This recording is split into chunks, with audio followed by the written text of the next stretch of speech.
Good afternoon, everybody, or good evening. Thank you so much for taking the time to come and participate in this, one of our final events for Global Ethics Month. I'm Kim Strom. I'm director of the Office of Ethics and Policy and also a professor at the School of Social Work.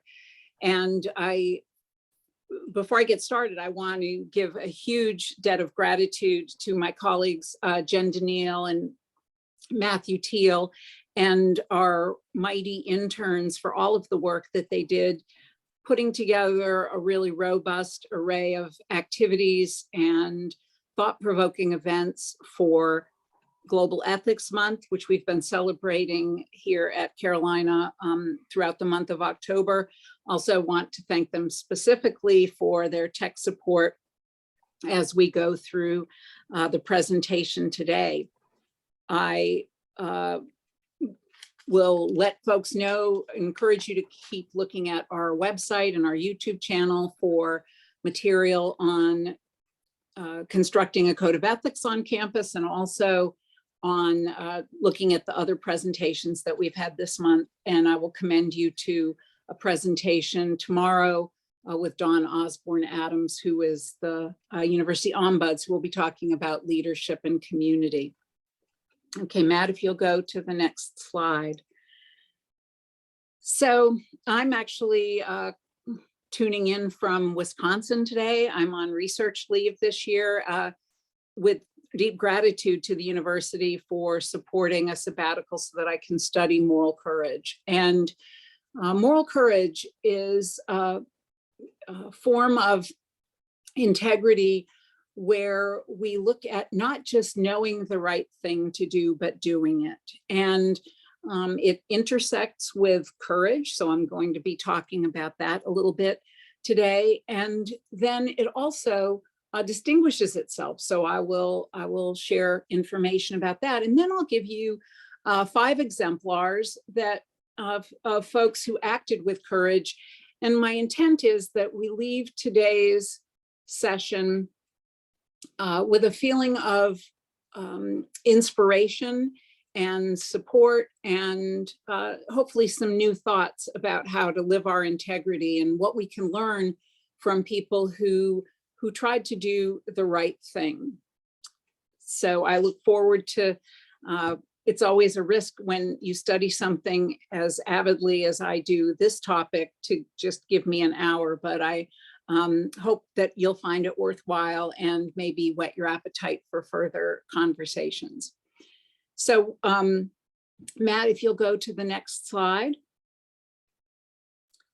So I'm eager to talk about courage as a concept, but also moral courage as a subset of courage, and in some ways different than courage itself.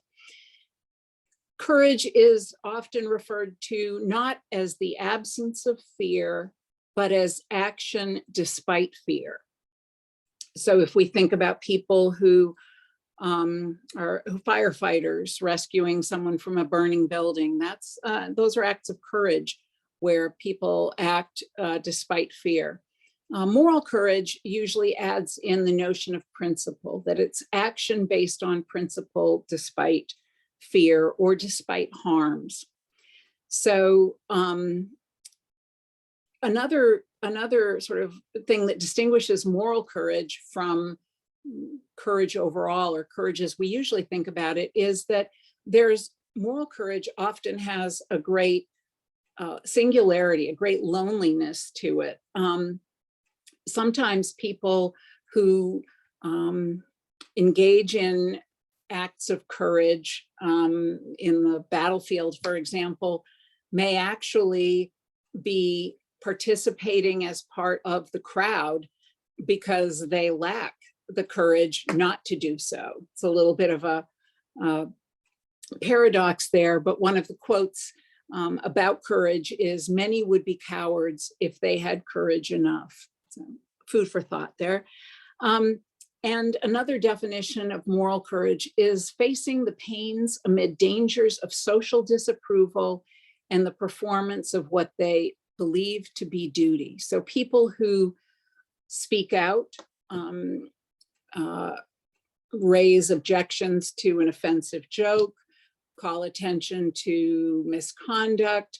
They're doing that not only because of standing up for a right, but their or their duty, but they're risking social disapproval. One of the people I'm going to introduce you to later in this presentation said that one of the differences she perceived between physical courage and moral courage is that when you act with physical courage, people are glad you did it. They give you the key to the city. When you act with moral courage, not so much. People may be glad you did it, but they don't want to sit with you in the lunchroom anymore. Another definition, this is from William Ian Miller, of moral courage is moral courage happens when we confess a wrong, when we apologize, when we reject evil conformity. That goes to the cowardice question again, and when we defy immoral orders. And both courage and moral courage are considered gray virtues, meaning that they can be used for both good ends or good causes and bad causes. If you'll go to the next slide, Matt. So moral courage is complex. Samuel Johnson and other great thinkers talk about moral courage as being the greatest of all virtues, or the cornerstone of all virtues. In other words, what does it mean to say, I believe in the dignity of my fellow humans, but then not stand up when that dignity is being demeaned? They consider it the action verb that turns our principles or our values into actual action. So the greatest of all virtues, but it's also called the lonely virtue. And that goes to the comments I was making around the previous slide. The term cafe coronaries, what gets in the way of acting with moral courage? And one of the reasons is people don't like to make a fuss. People don't like to raise alarms, especially if it's unnecessary. And so in William Ian Miller's book on courage, he talks about someone having chest pains in a cafe out at dinner with their spouse and another couple, and the person has tightening in the chest and pains in the arms and shortness of breath, sweating, all of the signs of a heart attack, but resists calling attention to it, resists having 911 called. Oh, no, I'll be fine. I just need to catch my breath. I just need to get a breath of fresh air. There's something implicit in the fear of calling attention to ourselves and being wrong. What if 911 calls and it's really nothing? It's really indigestion. And I love this example because I think we can all relate to that desire not to go out on a limb, not to make a scene, if you will, without a good reason. And yet, of course, this is as serious as a heart attack, right? In Miller's book, he said some people would rather have a heart attack than make a scene by calling for help in the midst of one. One of the points I want to make about moral courage is when we think about it, we often think about whistleblowing, and certainly whistleblowers are significant. The case now that is getting a lot of attention involves a whistleblower from Facebook who stole documents and is revealing them. But moral courage is not the same as whistleblowing. In fact, we might think of whistleblowing as being the ultimate in moral courage, or the last stop in moral courage. Some people who act with moral courage will say, you can't do the big things unless you do the small things. So the everyday acts of setting boundaries, of calling people's attention to things are what give us the power, if you will, or the confidence to act when the big things occur.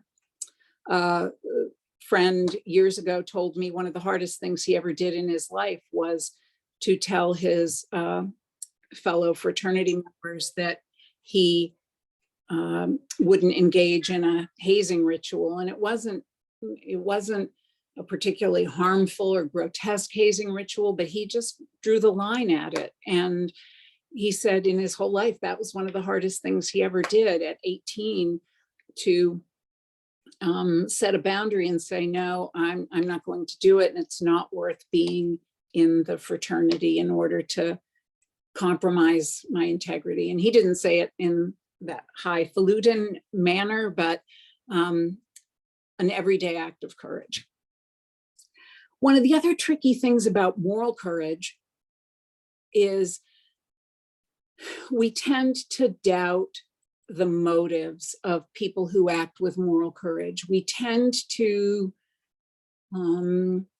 wonder if they have some other agenda. Certainly the woman who's been the Facebook whistleblower, people say, is she a disgruntled employee? Did she not get a promotion? Is she trying to make money off this through future book deals, etc.? There's where courage is often seen as a very pure motive. When people act with moral courage, there's almost a sense that they're doing it for their own ends and not just on principle. Also with moral courage, there's a very narrow acceptability and expression. By this, I mean to be, if we share our concern about an event or we share an apology, if it's too much, it raises questions about our authenticity. It can come across as preachy, as holier than thou. And so it's not just risky to engage in moral courage, but there are a lot of social judgments about what's the right way to act. And you'll hear this in one of the cases later, if not more. And yet moral courage is really important. A great term that I've come across is Esprit de Scalier. And sorry, my French is not spot on in pronunciation, but the translation is the wit of the staircase. And how many of us have been in a situation where something happened, somebody said something inappropriate, we observed something troubling, and we didn't say something. But on our way out the door or that night when we're trying to sleep, we go over it in our heads and think of, I wish I had said this, I could have said that, I should have said that. That's Esprit de Scalier, the sense of coming to our senses after the fact, after the moment has passed. And somewhat related to this, although not on the slide, is the issue of moral cowardice, the times that we should have said something and we didn't. Cowardice is a tough word. We could call it moral trepidation, moral reluctance or hesitation. But one of the promising things about moral cowardice is that sometimes it's the impetus to act. So maybe one of the positive things about Esprit de Scalier is that we may kick ourselves for not having done the right thing, said the right thing, thought quickly enough about a response, but it's not always too late. And even if it is too late, maybe we learn and decide how we want to be in the next opportunity when it presents itself. If you'll go to the next slide, Matt. So I'm going to share 5 examples with you, and I'll tell you a little bit about these folks, and you can certainly look them up. You're hearing my narrative as I've learned about them and read about them. And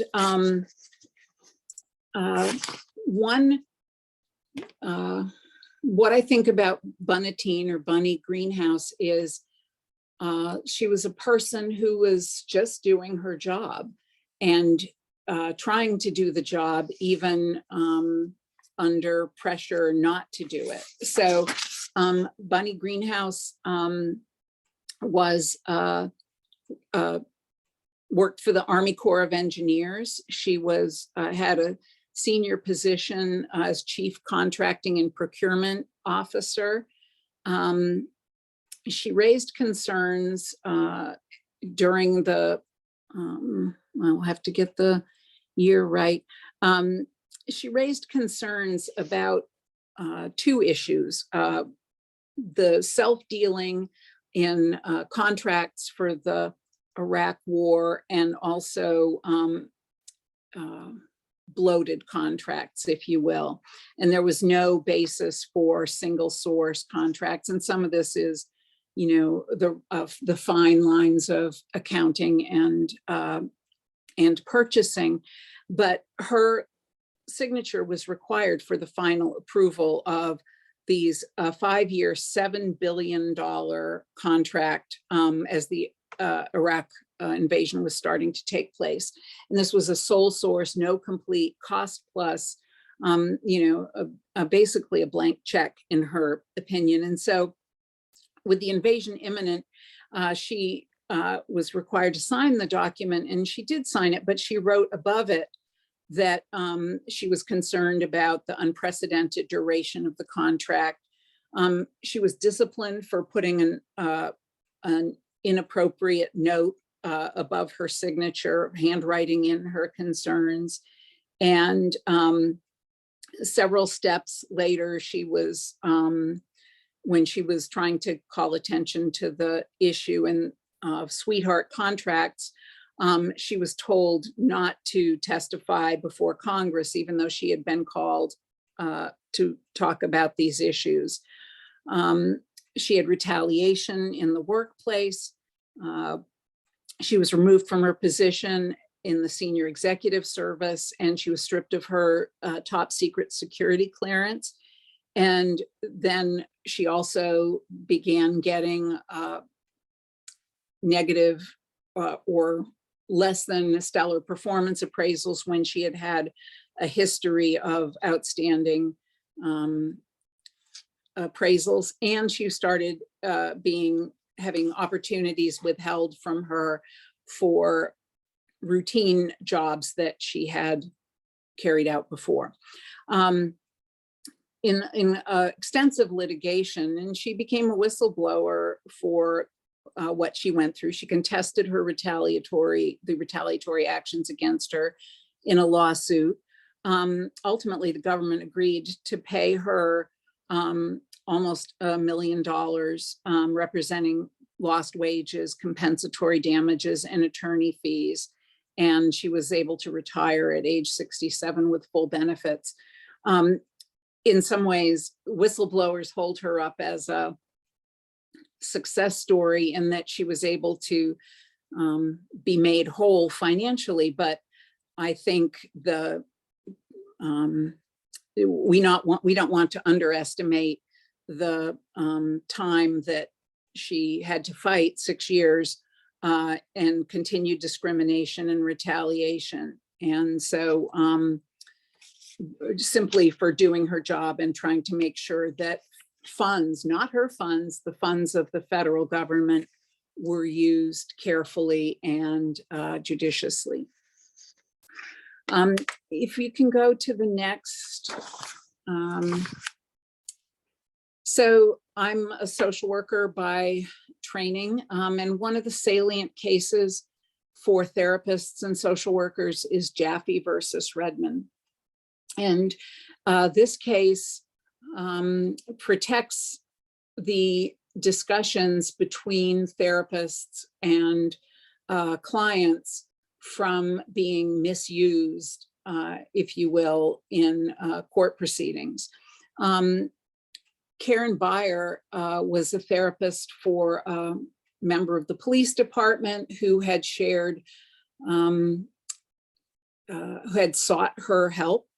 And in a subsequent lawsuit, there was an effort to get the police officers' medical records, and Beyer resisted that in a case that went through multiple levels all the way to the Supreme Court. It's a precedent-setting case for social workers, in part because sometimes when people think therapists, they think psychologists or psychiatrists. So it acknowledges social workers as protected, the conversations with social workers as protected material. And I think one of the salient pieces of Karen Byer's story is she was standing up for not only her ethics in the profession, but also the principle, and to stand up for one's client can be really difficult when the force of legal judgments, subpoenas, powerful employers, other groups might force someone to turn over medical or psychiatric records. And she's one of a number of cases that I'm familiar with where she was doing the right thing legally and ethically, yet it wasn't an easy thing to do. The thing I would say for Byer's case that we take away is that actions of moral courage that are individual in nature can have reverberating positive effects. So the price that she paid in terms of her litigation defending her rights and her clients' rights continue to support us today in our work trying to protect people's mental health information. Matt, if you'll go to the next slide. So courage as norm breaking. So I have two cases that I'm going to discuss here. And so Matt and Jen and I all work for the Office of Ethics and Policy. And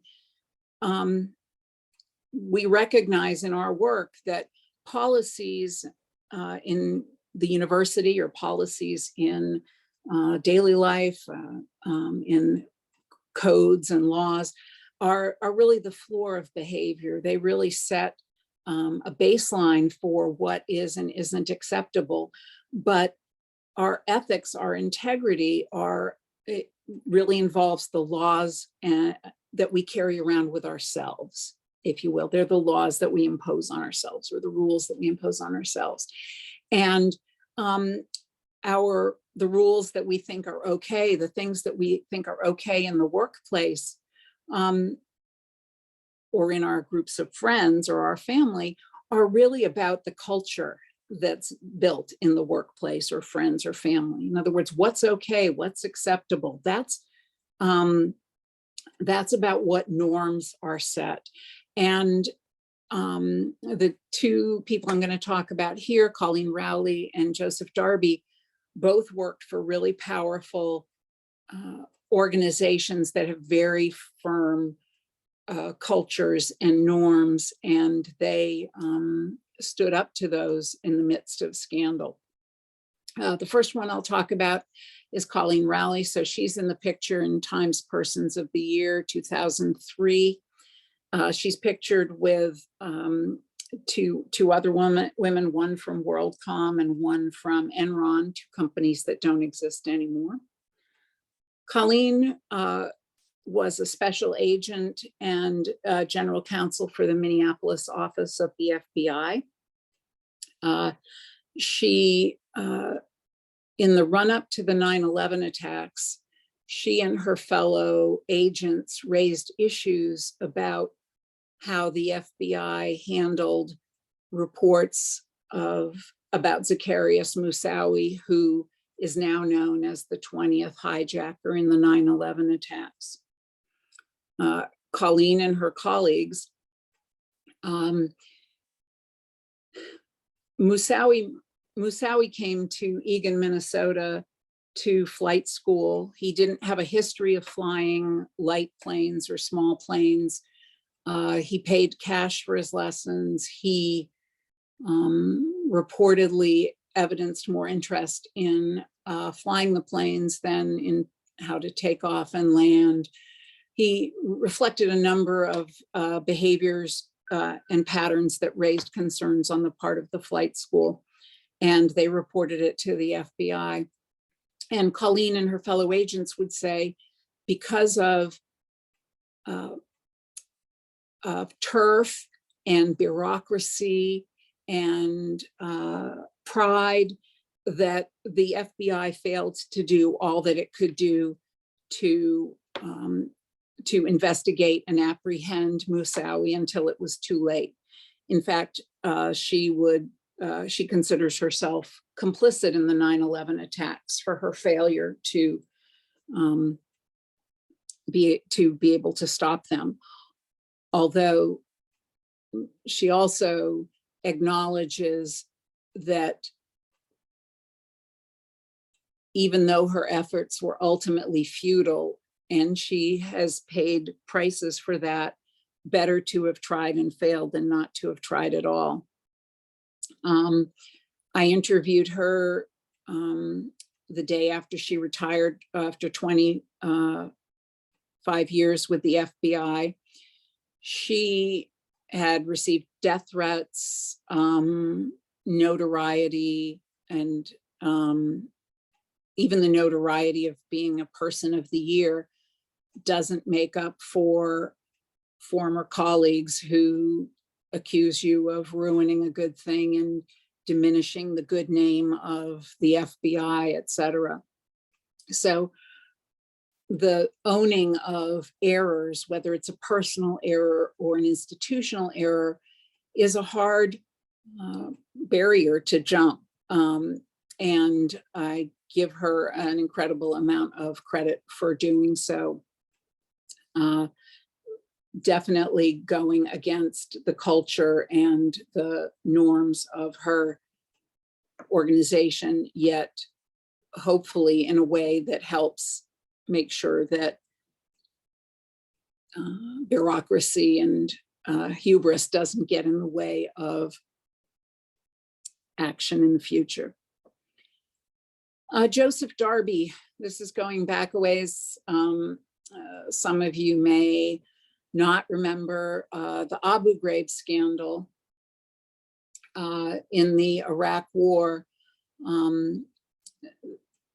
In the midst of the Iraq War, and I can picture where I was actually in Newbern, getting ready to give a talk in my hotel and getting ready in my hotel room when the TV images came forward of Iraqi prisoners. They were pixelated or blacked out, but pictures of Iraqi prisoners being menaced by dogs in naked pyramids with false electrodes on their hands, etc. If any of you recollect those images, the reason you probably saw them was Joseph Darby, who's the guy in this picture. Joseph Darby was a member of the company with Charles Grainer and Lindy England, and they had been based in several places. He's originally from the mid-coast, mid-Atlantic region of the US. Abu Ghraib was already under investigation for suspicions of the mistreatment of detainees. And he had been asked by Charles Grainer to transfer some pictures from one platform to another. And Charles Grainer had been, on other posts with each other. And as the pictures were going through and uploading, he saw the images that I've just described to you, and apparently images that are even worse. And he went to his commanding officer and said, if a person had documentation of the issues that are being looked at, what should they do? And the commanding officer, to his credit, said, turn them over. And he did. There's an account of this in Gentleman's Quarterly. You never know where you're going to get your scholarly information that talks about how it was handled, but his agreement was that he would be able to remain anonymous for turning over the information. And he was, until one day in the mess hall, the TV station was tuned, I think, to CNN, and the Secretary of Defense at the time was on the news speaking and was being interviewed, and he outed Joseph Darby as the Abu Ghraib whistleblower. Darby was immediately put into protective custody, taken back to the United States. When he landed, he apparently said to his handler, the handler said, "What are you going to do now?" And Darby said, "I just want to go home." And the handler said, "You'll never go home." And Darby said, "That's true." He said he's only been, at the time of his telling, he had only been home twice, once for a relative's funeral. And he said, "People there hate me. People, my own family won't talk to me. They see it as me siding with Iraqis rather than Americans." And one of the takeaways from Darby's story is or a couple. One is he's makes a point of saying, "Look, I wasn't perfect. I wasn't the perfect soldier. I did things that violated the military code, but some things, some lines you just don't cross. Right is right. And I knew when I handed those things over, even if my name came out, it was the right thing to do." So his certainty and the notion of not having to be a perfect person in order to speak truth to power, I think is a remarkable part. And also his, satisfaction with not pride, not victory, but a sense of being at peace with his integrity intact, I think stands out, as well as the price, of course, that he paid in terms of his relationships, etc. Darby got recognized with the John F. Kennedy Profiles in Courage Award a number of years ago, that's given to people, public servants who engage in acts of courage. So I would say moral courage, but okay, Matt, if you could show the next slide. So Steve Heller,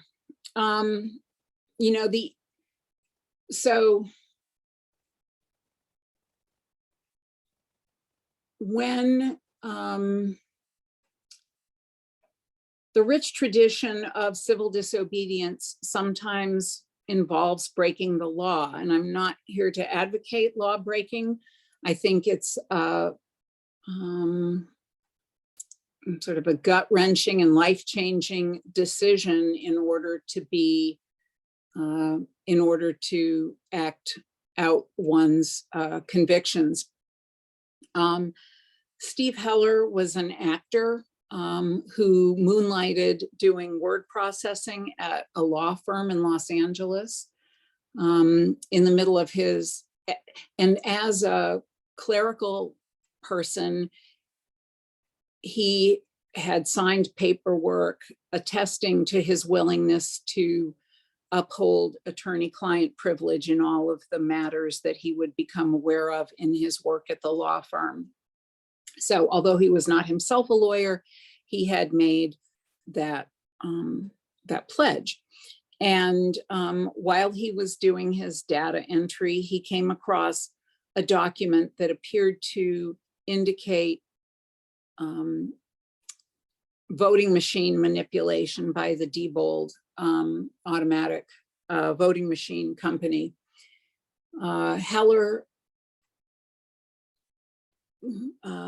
looked in the archives at the law firm at Jones Day and retrieved other documents that seemed to support his hypothesis that this was truly what was happening. He copied the documents and stole them, and through an intermediary turned them over to the California Secretary of State, who promptly decertified the voting machines. This was back in 2006 or 7, if I'm recalling correctly. He also was charged with, I think, 4 counts of violating privacy and client privacy and attorney-client privilege. Ultimately, he paid a $10,000 fine and issued an apology. And I interviewed him and I asked, what made you feel like this was the right thing to do and also the only way to do it? And he said, in that job, there was a lot of access to material that, might have been of interest to the news media, et cetera. But he said, people died in our country for voting rights. There's nothing more central to our democracy. And it seemed that if you could break the law to avert a harm, that this was acceptable. And he also felt that had he not copied and stolen the documents, nobody would have believed him. And so he I'm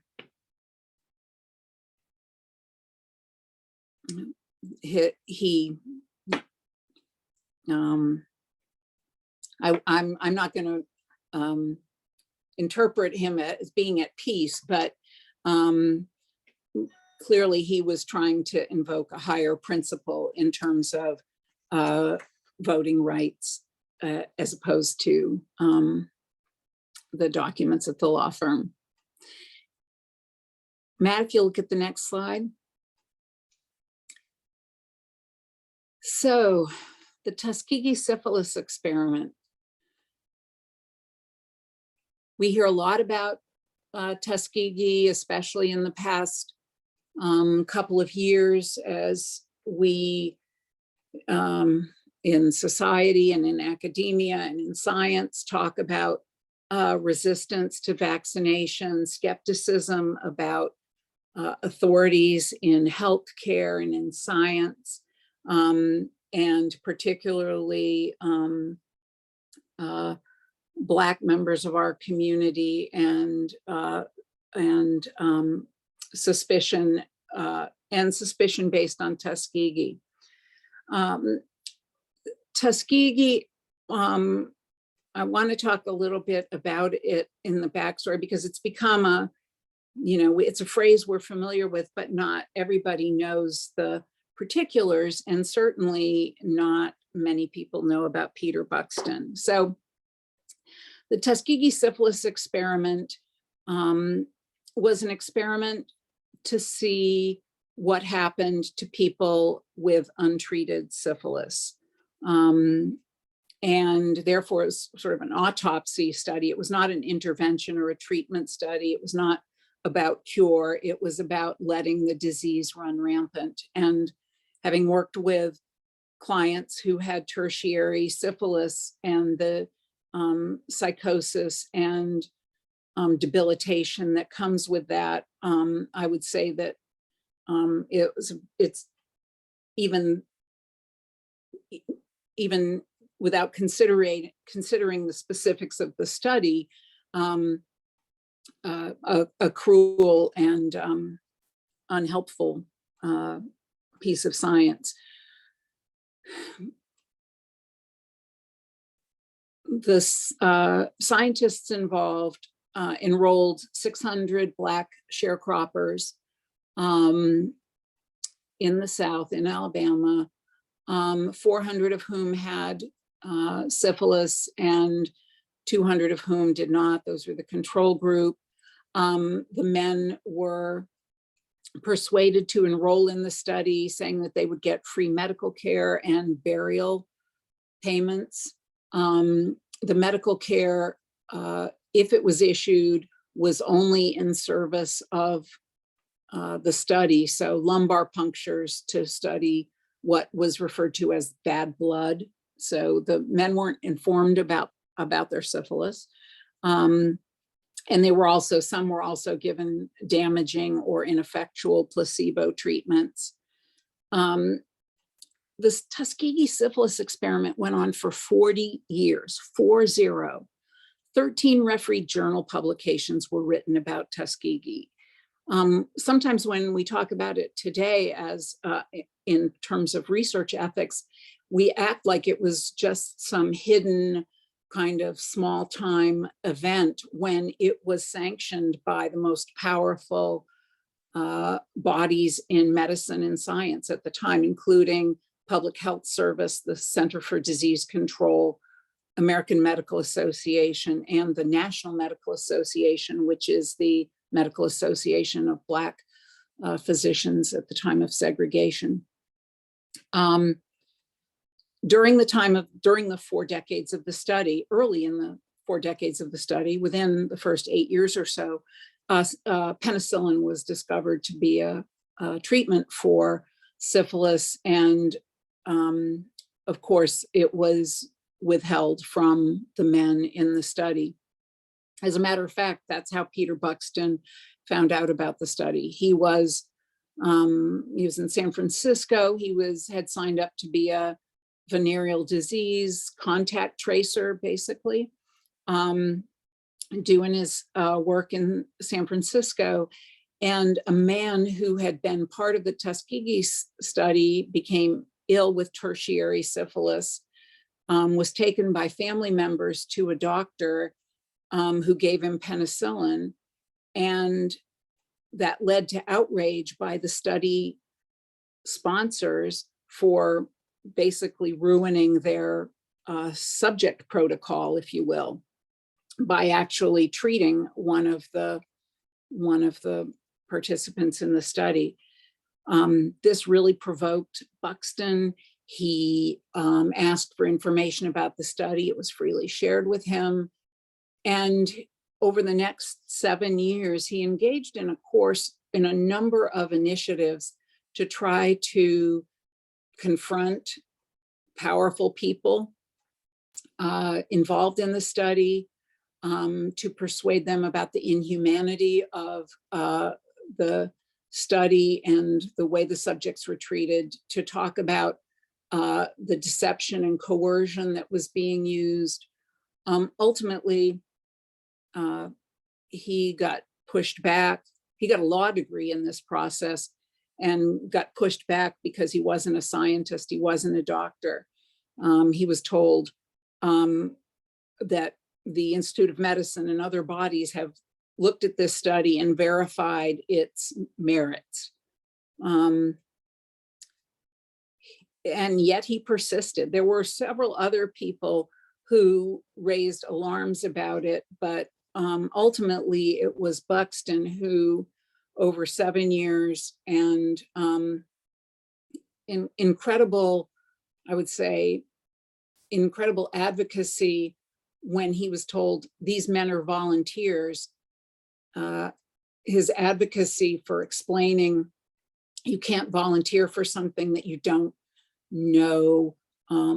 Informed consent requires the basic facts and honesty, and that's missing in this science of deception. Ultimately, in 1972, Buxton shared his story and then the materials he'd been collecting with Judith Heller, who was no relation to Steve Heller, a journalist for the Associated Press, and the study was ended shortly thereafter. Some of the men got reparations, financial reparations and apologies in the Clinton and Obama administrations. I think the last member of the study died in 2003, 2008. but many men in the study gave syphilis to their partners, and that resulted in children being born with syphilis. And so he, the takeaway from Buxton is the strength of his convictions and not bowing to the white coat or the authorities that tried to say he didn't know what he was talking about. And he also knew that his opportunities to work in public health would be affected by this. One of the men who confronted him was subsequently involved in other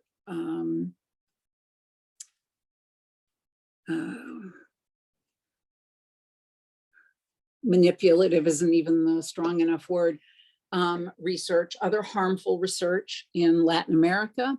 And, the long-term effects are that those of us who do research, do IRB in forms to protect our human subjects, but also a lingering effect is well-placed and entrenched skepticism about whether authorities have the goodwill of Black, brown, poor, and other disenfranchised citizens in our country.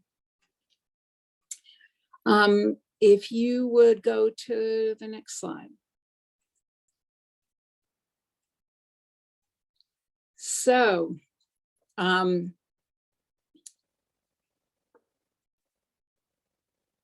said in one of the earlier slides that moral courage isn't just grand acts of heroism or turning things over to the press or law breaking. There are everyday acts of courage. And the story I'm going to tell you is of a woman who moved into a neighborhood, a very upscale, well-to-do, upper middle class suburban neighborhood with a husband and 2 children. The neighborhood, there's a lot of children, kids go to the same school, play dates, pool house, park, swing sets, blah, blah, blah. A lot of, the person would sort of describe this as a modern day Stepford community, but also one in which there's a lot of interdependence, looking after each other's children, et cetera. This woman found out, a neighbor told her that a Black man had gone to another neighbor's house and knocked on the door, and the neighbor called the police, which led to 4 police showing up. The woman with the 2 kids, who was new to the neighborhood, was appalled, frightened, upset, wanting to be an ally for the Black stranger at the door, and also wanted to live the messages that she's trying to teach her kids. Her husband wanted her to stay the heck out of it.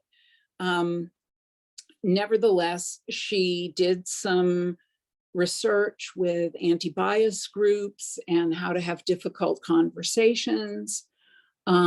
She called the neighbor, the one who had called the police, and asked her to come over for coffee and talk about what happened. And what commenced was 1 or 2 hours of conversation where the new neighbor tried to explain racial profiling and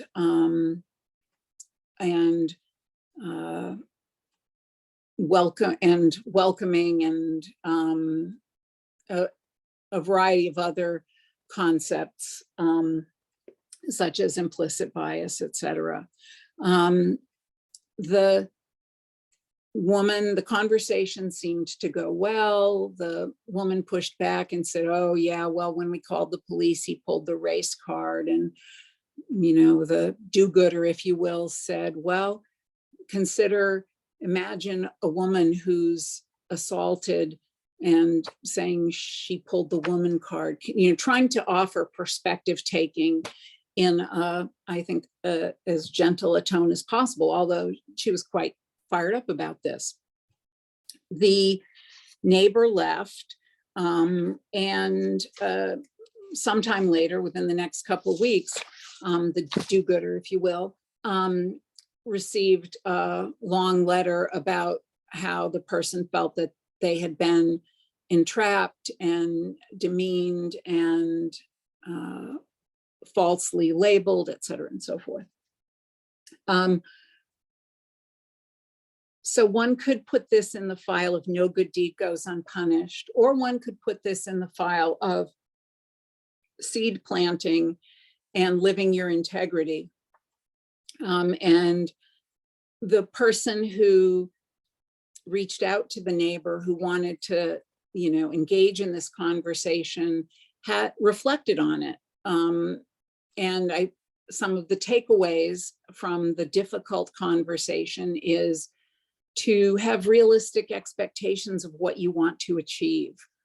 Are you going to offer a dissertation on anti-racist practices, or are you going to help to provide perspective and to set a groundwork for what you care about in your neighborhood and in your family, without shaming, because the shaming might have shut down discourse. Another lesson learned was advice from one of the groups that she consulted that said, if you go into this conversation thinking you don't have anything to learn from her and you just are going to be the teacher, then you will not succeed. You need to go into this with a spirit of discourse. And so she reconsiders, I should have been more honest with the person about what I wanted to talk about so that she didn't feel blindsided. I didn't need to share everything I knew and thought in one conversation.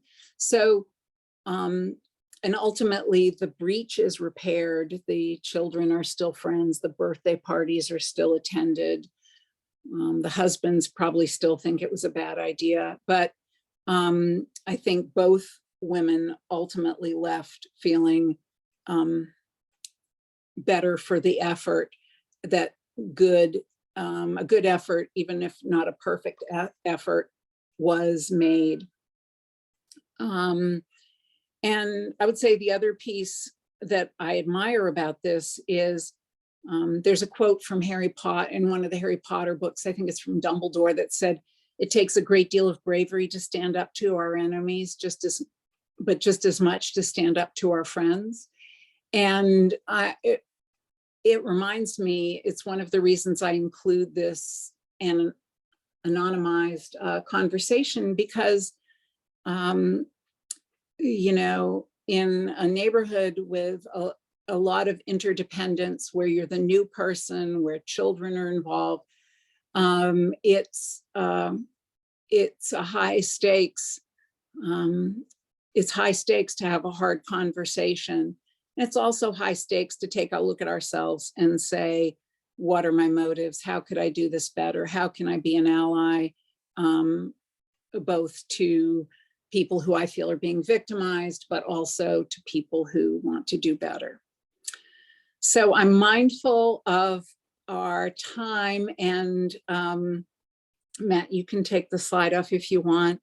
I just want to thank all of you for coming. I'm sorry there's not time for questions, but I think we're at our magic hour. I invite you to